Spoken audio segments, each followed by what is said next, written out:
Yo! Today I've got a pretty special video, mostly because I don't know if any of you actually know that I like Magic the Gathering. If you don't, there you go. I love Magic the Gathering. I've been playing it since War of the Spark. Haven't really been collecting much anymore because none of the newer, packs and stuff have really piqued my interest. I kind of like the new Outlaws of Thunder Junction just because it's cowboy themed. Haven't bought any though because none of the cards really look that good for me, at least. War of the Spark, like I said, was whenever I started, but this isn't a video talking about my relationship with Magic the Gathering or anything. This is just talking about the top 10 best commanders for Commander Edition. So if you like playing Commander in Magic the Gathering where you just want to learn about a few new cards, this is the video for you. But yeah, this is just going to be 10 commanders. Some of them I have actually played, some of them I have decks with or have had decks with, and some of them are just ones that I really want to create a deck with, and I actually have some pretty good ideas for creating a deck with them. But yeah, without further ado, let's jump into the top 10 commanders in Magic the Gathering. At the number 10 spot, we have Grimgrin, Corpseborn. For 3 colorless, 1 blue, and 1 black, you can drop a 5/5 zombie warrior. And with the abilities Grimgrin, Corpseborn enters the battlefield tapped and doesn't untap during your untap step. Sacrifice another creature, untap Grimgrin, and put a +1/+1 counter on it. Whenever Grimgrin attacks, destroy target creature defending player controls, then put a +1/+1 counter on Grimgrin. So basically, this is a monster that you would use in a deck that you want to primarily be zombie focused. That's what I would do. At least I would probably put this with a whole bunch of zombie cards that buff zombies and stuff like that, just to give him even more buffs. Or honestly, just use him in any deck because he's just a really good brawler type of monster where you go in, you put him down for a couple of rounds, and then you have enough +1/+1s on him to basically destroy the the opponent in a couple of hits. I mean, he's a really simplistic commander, but he's one that I've always wanted to build a deck around for some reason. I think it's just because I love zombies in general. But yeah, this is number 10. On to number 9, which is Valduk, Keeper of the Flame. Before I even say what he does or anything, this is one of the most metal looking cards ever. He is just a really good designed character. But yeah, with that out of the way, he is 2 colorless, 1 red, legendary creature, human shaman, a 3/2, and he has, at the beginning of combat on your turn, for each aura and equipment attached to Valduk, Keeper of the Flame, create a 3/1 red elemental creature token with trample and haste. Exile those tokens at the beginning of the next end step. Okay, I have a few deck ideas for him, for y'all. I already have a deck made with him, just ready to go already. I did a full equipment one with some artifact creatures. It's really artifact based, just so that I can get as many equipments out as possible.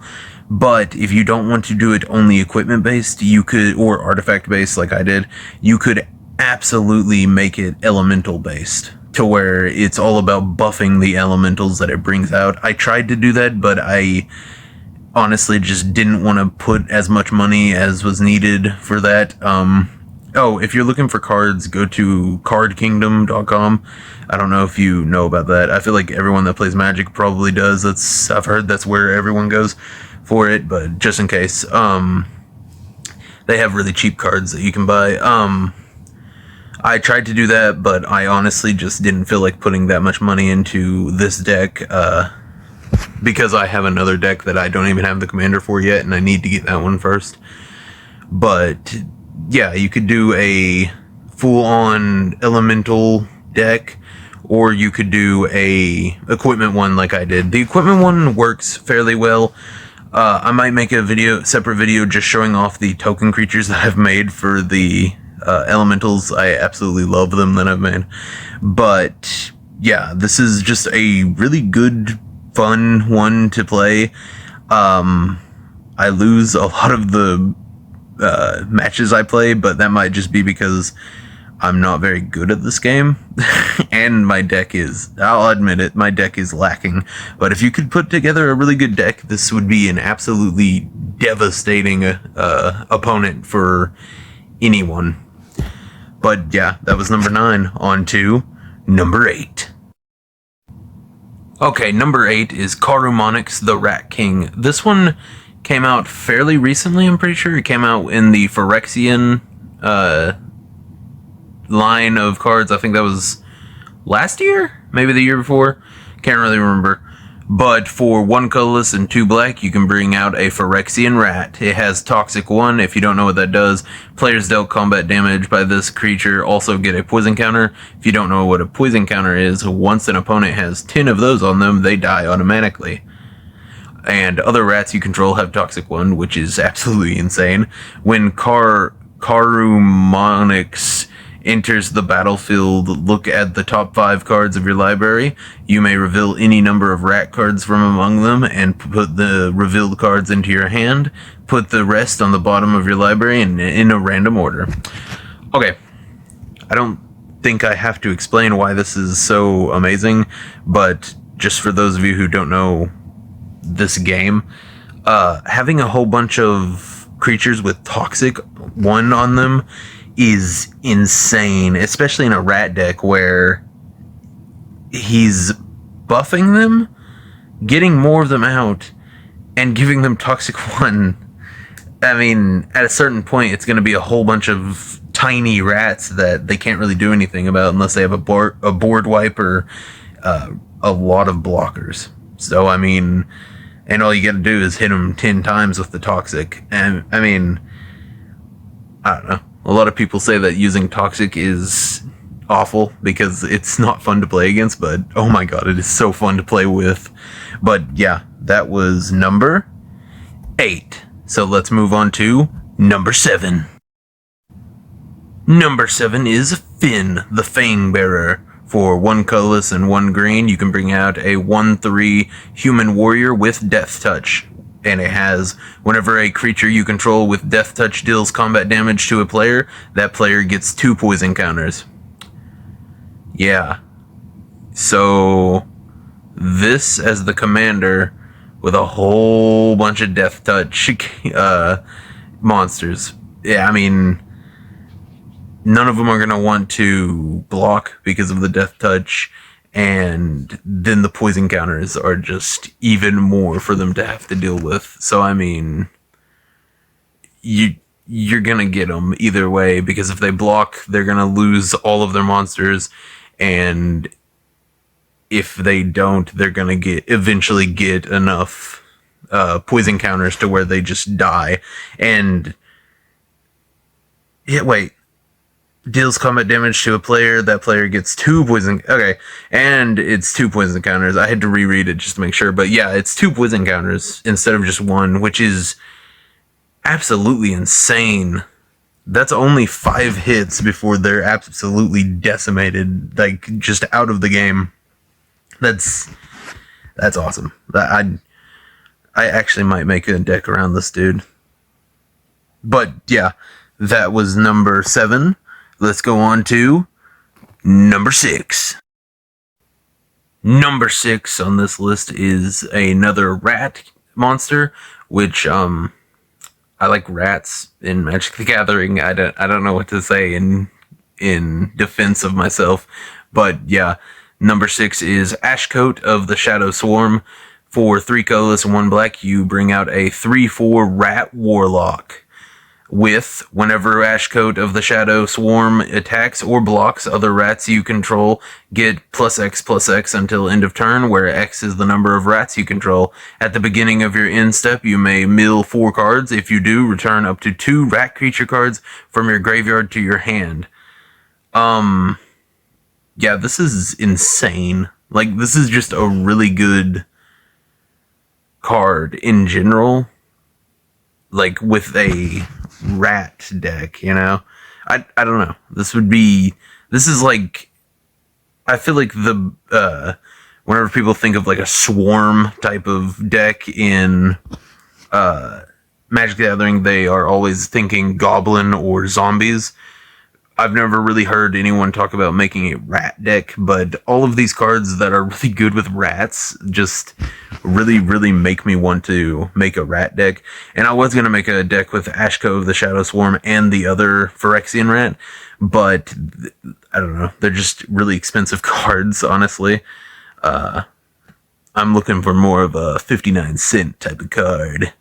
But yeah, this was number 6, which means we need to go on to number 5, which is Mogis, God of the Slaughter.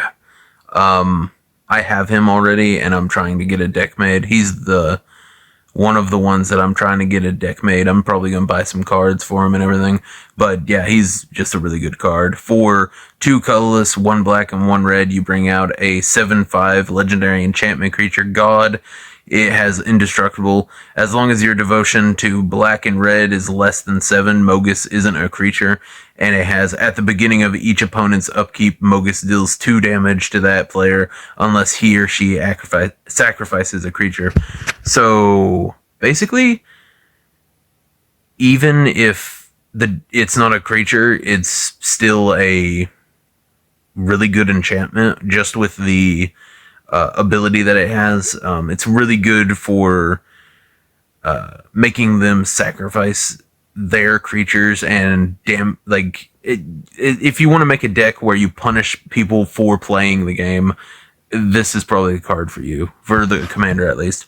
And whenever it's a creature, it's an indestructible 7/5. So I mean, there's no losing with this card. I mean, obviously you can lose the game, but there's no real downside, honestly. Some of these cards have downsides, like, they don't really go good with anything other than what they are, or you have to have one specific type of card in there. But this, honestly, if you wanted to, you could just make a deck that punishes them for random stuff. And there's a lot of playstyles and different creature types and stuff for it. And honestly, if you are super into making themed decks, like themed around just specific characters, there's a lot of Mogis themed cards. There's ones that are literally called Acolyte of Mogis and Altar of Mogis and stuff like that. But yeah, there's a lot of different directions you could take a deck with Mogis. I'll probably show off my deck whenever I get it made and everything, but yeah, this is definitely one that you should actually try out. But yeah, this was number 5, so it's time to go on to number 4. Number 4 is Wilhelt the Rot Cleaver. This is absolutely going to be the next commander I buy. I have a deck from, I didn't buy the deck, it's just with a whole bunch of cards from War of the Spark. I don't know if you know what a mass is. It's what I consider to be the least used type of ability in Magic the Gathering. No one ever talks about it, and even though it's absolutely busted and really good. But yeah, this is going to go into an Amass deck, and it is 2 colorless, 1 blue, and 1 black for a 3/3 zombie warrior. Whenever another zombie you control dies, if it didn't have Decayed, create a 2/2 black zombie creature token with Decayed. At the beginning of your end step, you may sacrifice a zombie. If you do, draw a card. Now, that ability is obviously going to be built around zombies, which goes very well with my Amass deck. If you don't know what Amass is, it says Amass and then the number. You either make a new zombie army token and add that many +1s to it, or you have one already and then you just put the number of +1s onto it. I think that would go amazingly with this, because I'm basically going to have 1 zombie card, because all of the actual creatures have Amass on it. So I'm going to put those down, and I'll have Amass, which will give me another zombie. And there's a lot of other zombie cards that buff zombies. But yeah, at the beginning of your instep, you may sacrifice a zombie. If you do, draw a card is really nice because you're basically just getting a free card, because whenever another zombie you control dies, if it didn't have Decayed, create a 2/2 black zombie creature token with Decayed. So, I mean, you put that one zombie in the grave, and hopefully you chose a zombie that's just, I guess, fodder for the enemy, just to block an enemy attack, because you still have one to block an enemy attack, and you get to draw a card, so maybe it'll be better than the one you sacrificed.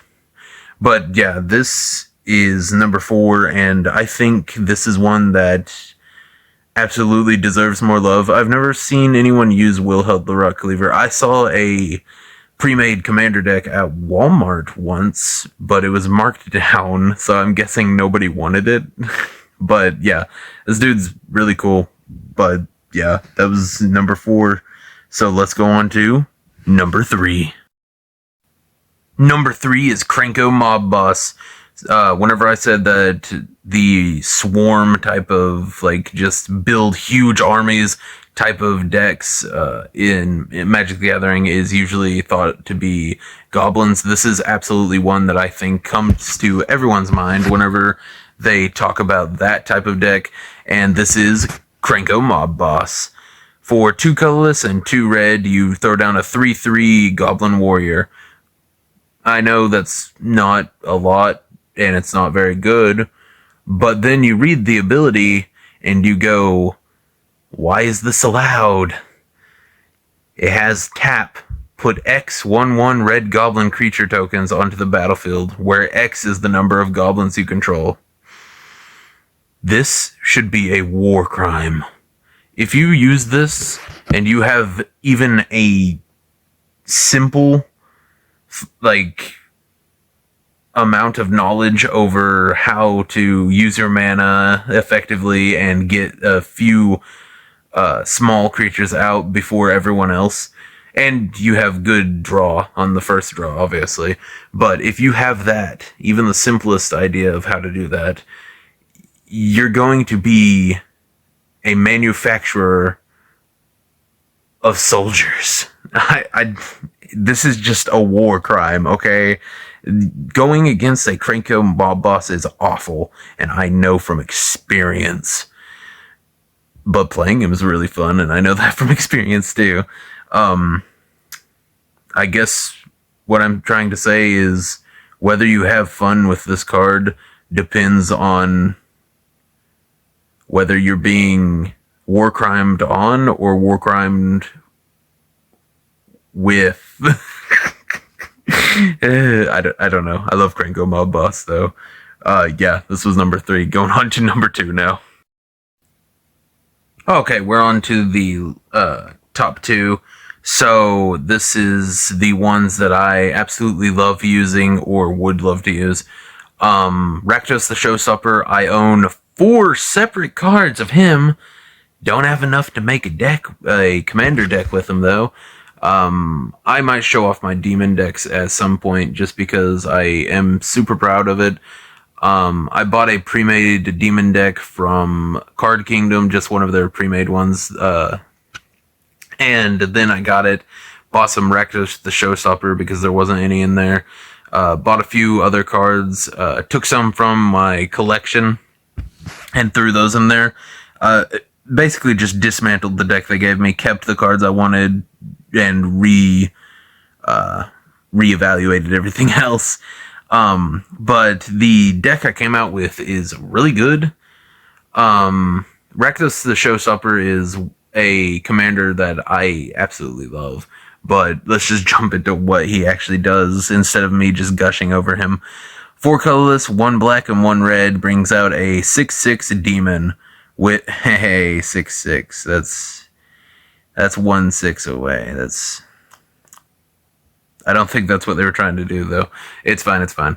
A 6/6 demon with flying, trample, and when Rakdos the Showstopper enters the battlefield, flip a coin for each creature that isn't a demon, devil, or imp.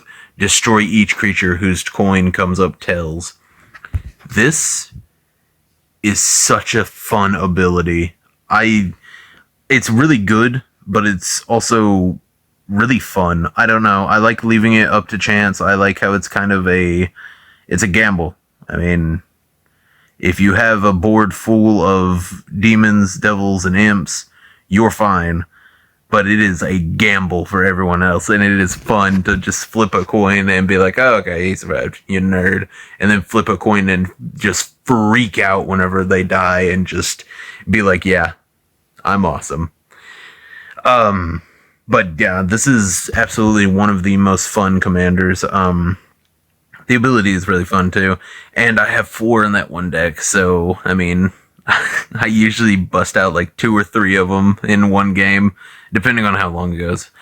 But yeah, this is number 2, and number 1 is the only commander that I use almost 100% of the time whenever I play commander. It is either Valduk or this next one that I play, but then the first place is obviously my favorite. But yeah, let's jump on to first place. At first place, we have Nicol Bolas, the Ravager. I love this card. Nicol Bolas is by far my favorite character in Magic the Gathering. He is one of my favorite villains in any fantasy setting, I would say. Like, even D&D, I don't know, Warhammer, freaking, I can't really think of anything else. Any fantasy RPG, anything like that. Oh, Lord of the Rings, obviously. But, oh, Sauron is pretty cool, though. Okay. But Nicol Bolas is one of my favorites. It definitely top 3 for any fantasy movie, like world in general. And this is one of my favorite cards. This is my absolute favorite card that I own. But yeah, for 1 colorless, 1 blue, and 1 black, and 1 red, you bring out a 4/4 Elder Dragon with flying. When Nicol Bolas, the Ravager, enters the battlefield, each opponent discards a card. And for 4 colorless, 1 blue, 1 black, and 1 red, exile Nicol Bolas the Ravager, then return him to the battlefield, transformed under his owner's control. Activate this ability only anytime you could cast a sorcery.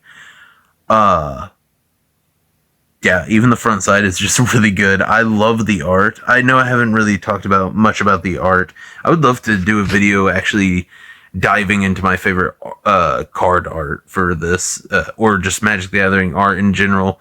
There's a lot of art on the cards that I absolutely love, but this is definitely one of them.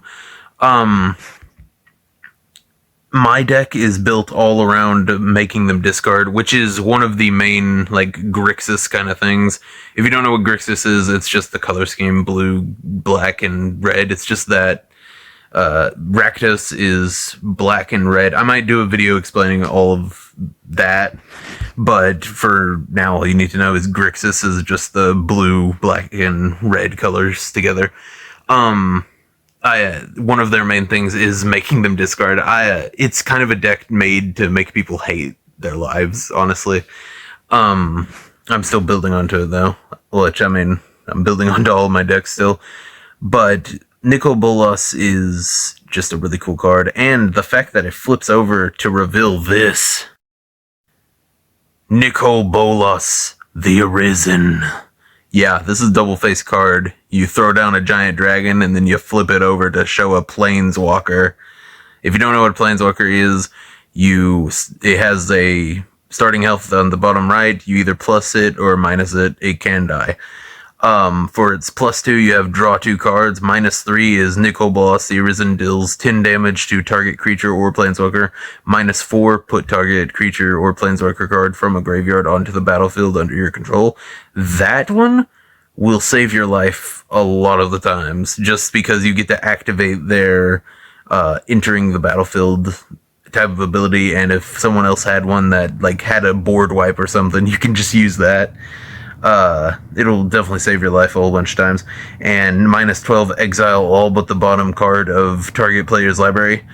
Yeah, that one's just overpowered, which, I mean, all of the bottom ones usually are super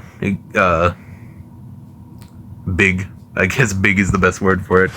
But this is one of the Planeswalkers that actually has all abilities that I absolutely love, except one. Usually it's two that I don't like, but this one only has one that I don't like, which is the -3. And I honestly just don't like the -3 because it's only to one creature or planeswalker. It being towards planeswalkers too is nice, but I don't know. It's just the 10 damage to one creature or planeswalker just sucks, kinda. +2 being draw 2 cards is absolutely busted, honestly. I love using that one. And then the -12 exile all but the bottom card of target player's library is insane. Because, I mean, once you draw all of your deck, you just lose the game. But yeah, this is number 1. If you want me to, I will absolutely make a video just going over all of the decks that I have, or going over how to make a deck. I'm thinking about making a video just about what color you should pick and what they all do, just really basic stuff about it.